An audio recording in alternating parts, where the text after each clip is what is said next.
as we turn in, go across the finish line, get on the grass, spin out, have a nice BeamNG moment, and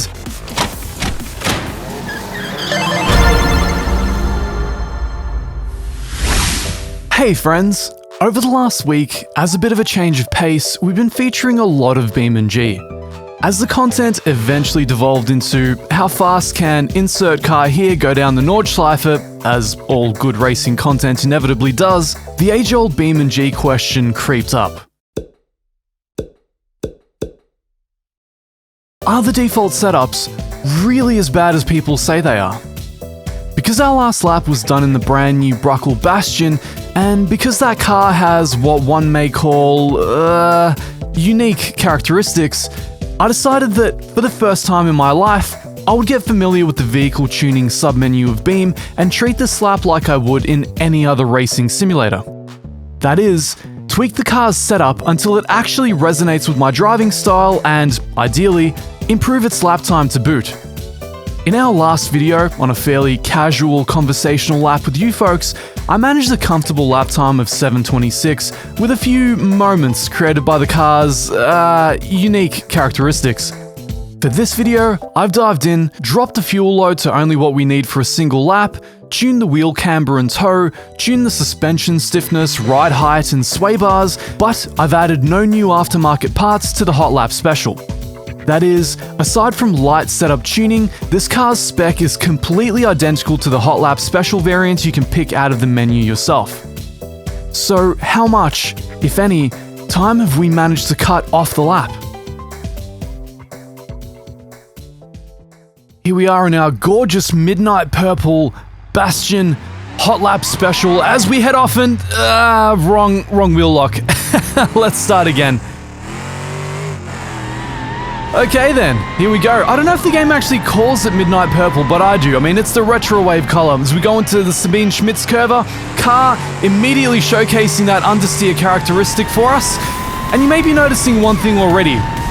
Yes, dear viewer, you are correct. I have mastered the age-old art of ventriloquism. I'm able to speak to you not only without using my mouth, but also without using a microphone. How good is that? Alright, now you're noticing probably one thing if you've watched our last lap. The lines so far are far cleaner, at least insofar as a car like this allows. When I turn in the wheel, the car actually bites. The front wheels actually bite into the turn, they transfer the weight, and then I can kind of just pendulum the rear around using the throttle. So a bit of on-throttle oversteer action to get us through the corner. Doesn't make the car fundamentally different to what it is, which is a...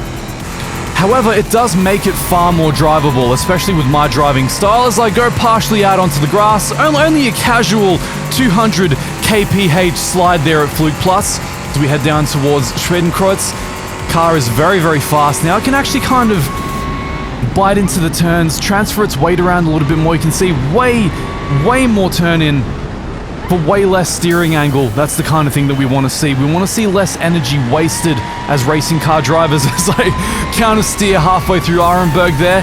Just a facet of owning this car, of course, and also damaging the front lip going onto that curb. So you have to be very careful here at the Nordschleife. You can't quite munch the curbs as much as a car like this would normally like to. As we go over the inside curb there, we get a lot more lucky with our front body kit. You gotta really slow it down for adding our force. The car is just, you'll see, just wants to drift everywhere at low speed. We've of course got the traction control completely disabled here. We don't want it sucking away any of our power as we go past the pleb tree. Now entering Sector 2, brake super early because this thing hates transferring its weight. Whenever it's weightless, whenever it's going downhill, whenever it's not being aided by the curvature of the road or the cambering of the road, you're going to have a really hard time trying to get it to shift its weight around. Of course, it is still a 2-ton lumbering beast. Even with me having sucked maybe 60 liters of fuel out of it, it's barely anything in the grand scheme of things. And that's part very dangerous. You kind of have to do it hit, miss. Because if you don't get the weight in early, the car will just, well, do that, almost go onto the grass. So I brake very early. Again, very hard to get the car to bite in here, trying to transfer the weight. Not too bad. Rotating the rear end on throttle. The lines, of course, are a lot cleaner than they were in our first lap, partially because of my newfound ventriloquism and the focus it allows me to exert, but also Well, also because of the setup. The setup is allowing me to keep it a bit neater. Usually when you turn in like that, you just get a massive wash of understeer in this car with the default setup, and then all you can really do is kind of ride out the understeer, losing all the time as you go. Now, because I'm able to rotate the car in now and see it through with the throttle, as you can see here, we go down to second, rotate on the power, rotate the rear end just a little bit on the power. Very difficult curve to get right in this car.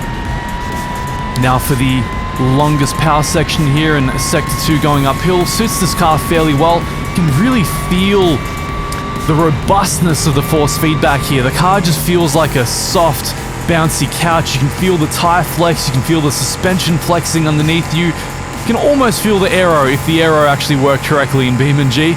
We brake nice and early here, drop a gear, get in nice and early. Can't commit to the power as I get two wheels out onto the grass all the same. Not too thrilled about that. So we've definitely lost a few tenths there. Even though I thought I was being very conservative through that turn, this car very much requires its own driving style for the Nordschleife, one that I'm not particularly used to after having driven predominantly GT cars through here. As we approach Dust Carousel, and how neat will it be through here? We kind of scrape up the inside of the car there on the black stuff. Not too bad. It couldn't really commit on the throttle as much as I would have liked, but here comes arguably the hardest part of the track for the Bruckle Bastion. Sector 3, as it just wants to understeer out wide, and now here, got to get on the brakes nice and early, try and bite into the turn, because all it wants to do is understeer. It just wants to keep going straight when you turn it. Especially through here, gonna have to rotate the rear end. Yep, bit of a snap countersteer correction there.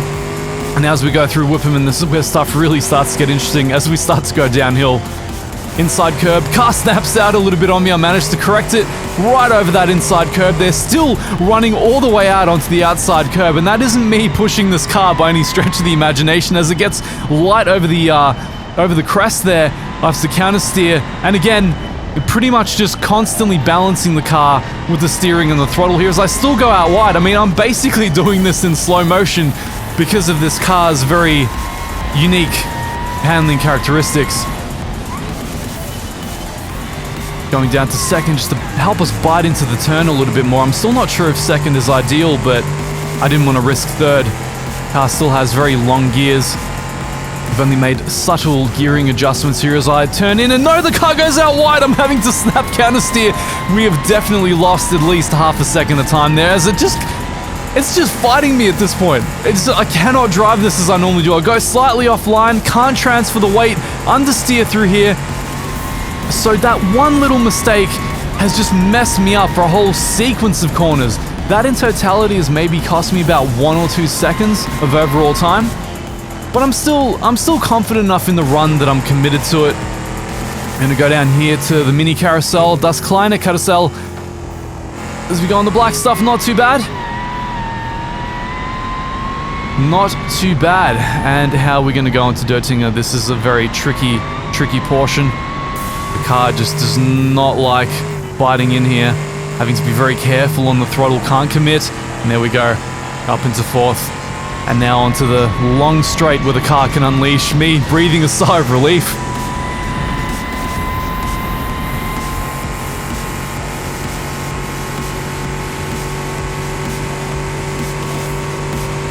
What's the time going to be? Our goal is a 7:26 based on the last lap that we did with the default setup. Will it be any quicker? Will it be on par? Will it be slower? Who knows? Maybe I've made it worse. Maybe I've made it too twitchy and over-aggressive. I suppose we will see as we enter the final big brake zone here. Having to be careful. The car's dancing all over the place. Just does not want to stay settled. I've had to move the brake bias way back from 70% down to like 54. As we turn in, go across the finish line, get on the grass, spin out, have a nice BeamNG moment, and 7:16.5, a whole 10.5 seconds quicker than our default run. To say that this was faster than the default setup would be to understate it. Bear in mind, this has no new aftermarket parts, no extra horsepower, not better suspension. This is just a plain old setup as we would do in sim racing. So to circle back around and answer our question, are the default setups in BeamNG awful? Well, maybe awful is a bit of an overstatement, but we can quite confidently say that you can gain a lot more performance if you know your way around a vehicle tune. So, make sure to smash that sub to stay up to date with future BeamNG sim racing nerdage. And until the very next one, I'll see you all later.